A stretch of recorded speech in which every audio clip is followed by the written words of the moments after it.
সাকিব আল হাসান পেয়ে গেছেন টাইপের যে আলোচনাটা রয়েছে, কয়েকটা ভাগে আমি একটু ভাগ করতে চাই, বিশ্লেষণ করতে চাই, অনেকের সাথে কথা বলে তারপরে এই আলোচনাটা আমি আসলে করার চেষ্টা করছি।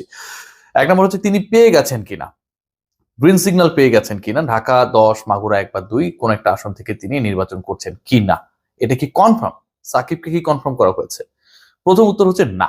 সাকিব আল হাসান এখন পর্যন্ত বাংলাদেশ আওয়ামী লীগের হাই কমান্ড থেকে তিনি ঢাকা। সাকিব আল হাসান যেটা জানি যে সে ইনফর্ম এবং সে ক্যাপ্টেন এখন দলে, সে খেলে যাচ্ছে, সেখানে তার যদি এমপি করা হয় তাহলে কি খেলা?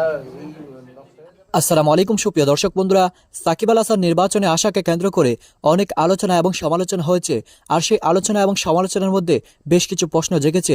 দর্শক বন্ধুরা, তাহলে কি শেষ পর্যন্ত 3টি আসনে নমিনেশন পাচ্ছেন সাকিব আল হাসান, নাকি কোনোটিতেই পাচ্ছেন না? দর্শক বন্ধুরা, এবার সেই সকল বিষয়গুলোকে কেন্দ্র করে বেশ কিছু প্রশ্ন জেগেছে। এবার সেই সকল বিষয়গুলোকে কেন্দ্র করে আওয়ামী লীগের সাধারণ সম্পাদক ওবায়দুল কাদেরের সাথে বৈঠক করেছেন এবং সেই সাথে সেখানে বেশ কিছু গুরুত্বপূর্ণ কথা হয়েছে। তো দর্শক বন্ধুরা, চলুন আমরা ওবায়দুল কাদের স্যারের সেই সকল কথাগুলো শুনে নেই এবং সেই সাথে আপনাদের মাঝে অত্যন্ত চমৎকার কিছু প্রতিবেদন তুলে ধরেছি। আপনারা সেই প্রতিবেদনগুলো দেখলে অবশ্যই বুঝতে পারবেন তাহলে কি শেষ পর্যন্ত কয়টি আসনে নির্বাচনে দাঁড়াতে পারবেন সাকিব আল হাসান। তো দর্শক বন্ধুরা, অবশ্যই ধৈর্য সহকারে পুরো ভিডিওটি দেখবেন, তাহলে এই সকল বিষয়গুলো পরিপূর্ণ বুঝতে পারবেন জাতীয় সংসদ নির্বাচনে।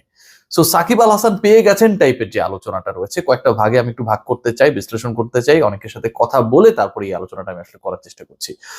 এক নম্বর হচ্ছে তিনি পেয়ে গেছেন কিনা, গ্রিন সিগন্যাল পেয়ে গেছেন কিনা, ঢাকা 10, মাগুরা 1 বা 2 কোন একটা আসন থেকে তিনি নির্বাচন করছেন কিনা, এটা কি কনফার্ম? সাকিবকে কি কনফার্ম করা হয়েছে? প্রথম উত্তর হচ্ছে না। সাকিব আল হাসান এখন পর্যন্ত বাংলাদেশ আওয়ামী লীগের হাই কমান্ড থেকে তিনি ঢাকা 10, মাগুরা 1 বা 2 এই 3টা আসনেরই তো তিনি মনোনয়নপত্র তুলেছিলেন, সেটা জমা দিয়েছেন তিনি বঙ্গবন্ধু এভিনিউতে গিয়ে। সো তিনি এই 3 আসনের কোনো একটাতে নির্বাচন করবেন বাংলাদেশ আওয়ামী লীগের হয়ে, এরকম কোনো গ্যারান্টি তাকে দেয়া হয়নি। এক নাম্বার। দ্বিতীয় যেটা, সাকিব আল হাসান আসলে কোন আসন থেকে ইলেকশনটা করতে চান এবং আজকে যে বৈঠকটা হয়েছে সেখানটা আসলে তিনি কি জানানোর চেষ্টা করেছেন। এখন সাকিব আল হাসান কিংবা বাংলাদেশ আওয়ামী লীগের সাধারণ সম্পাদক ওবায়দুল কাদের, তারা তো আসলে গণমাধ্যমে কেউ কথা বলেননি, কথা বলারও কথা না। অনেক ইস্যুস রয়েছে ইলেকশন কেন্দ্রিক এবং দে আর ভেরি মাচ বিজি, অনেক ব্যাপার রয়েছে যেগুলো ক্লাসিফাইড, নিশ্চয়ই সেগুলো মিডিয়ায় শেয়ার করবে না। কিন্তু যা গুঞ্জন, যা শোনা গেছে, সেখানটায় সাকিব অভিপ্রায় ব্যক্ত করেছেন যে মাগুরার যে তিনি যেই এলাকার আসলে সন্তান মাগুরা, সেখানকার 1 এবং 2 আসন তিনি মূলত 2 আসনের সম্ভবত, যতটুকু আমার মনে পড়ে, নাও হতে পারে, তবে তার আসনে হচ্ছে শেখর ভাই সংসদ সদস্য বর্তমানে, সেই আসন কিংবা হচ্ছে আরেকটা আসন রয়েছে বীরেন শিকদারের, এই 2 আসনে কোনোটা থেকেই তিনি আসলে ইলেকশন করতে চান না।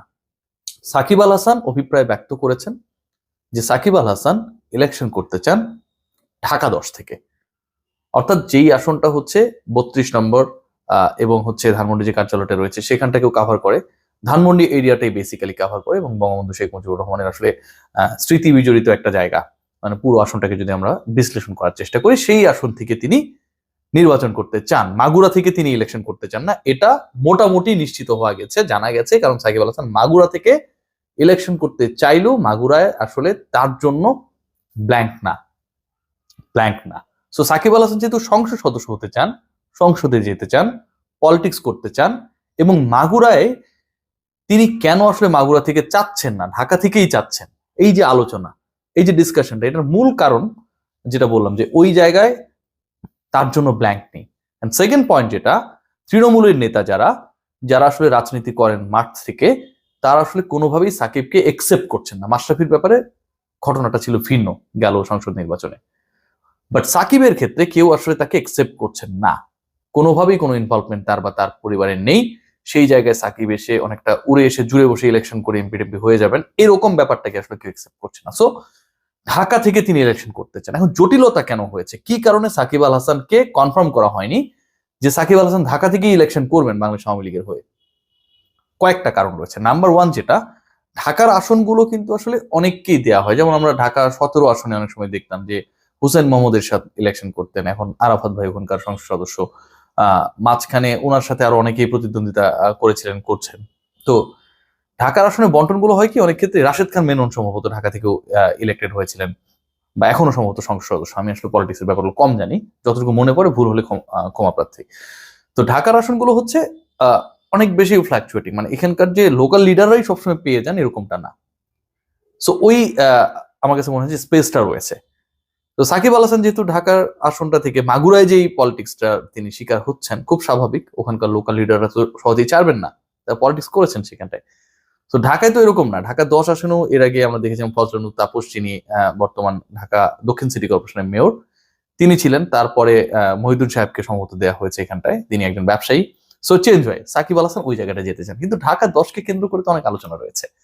এখানকার যারা লোকালি পলিটিক্সের সাথে জড়িত, তারা যেমন ঢাকা 10 থেকে চান বাংলাদেশ আওয়ামী লীগের হয়ে, একই সাথে জোটবদ্ধ হয়ে যারা ইলেকশন করবে এবারে, তারাও চান অনেকেই, বা বাংলাদেশ আওয়ামী লীগকে তাদের জোটের শরিকদেরকে ঢাকা 10 ছাড়তে হতে পারে। যদি তাই হয় তাহলে সাকিব আল হাসানের তো এখানটায় সুযোগ নেই, তিনি গ্যারান্টিটা পান কি করে? যে কারণে তাকে গ্যারান্টি দেওয়া হয় নাই। তো সাকিব আল হাসান তিনি আজকে এসছিলেন ধানমন্ডিতেই, এবং তিনি সেখানটায় বাংলাদেশ আওয়ামী লীগের সাধারণ সম্পাদকের সাথে দেখা করেছেন। তবে দেখা করার আগে পরে ওই যে 6টা থেকে 6টা 50 পর্যন্ত যে ঘটনাটা ঘটেছে, দেখুন, এই প্রশ্নটা আপনি করেছেন, এখন আপনি প্রতিবেশী দেশ পশ্চিমবঙ্গের কথা ভাবুন, কত নায়ক কত নায়িকা শুধু পশ্চিমবঙ্গেই নির্বাচনে অংশগ্রহণ করে। তো এরা তো ডিরেক্টলি দল করেন, তারপর এদেরকে মনোনয়ন, তারকাদের মনোনয়ন দেওয়া, এটা ভারতের মতো বৃহত্তর গণতান্ত্রিক দেশও আছে। অনেক ইম্পর্টেন্ট লোকেরা,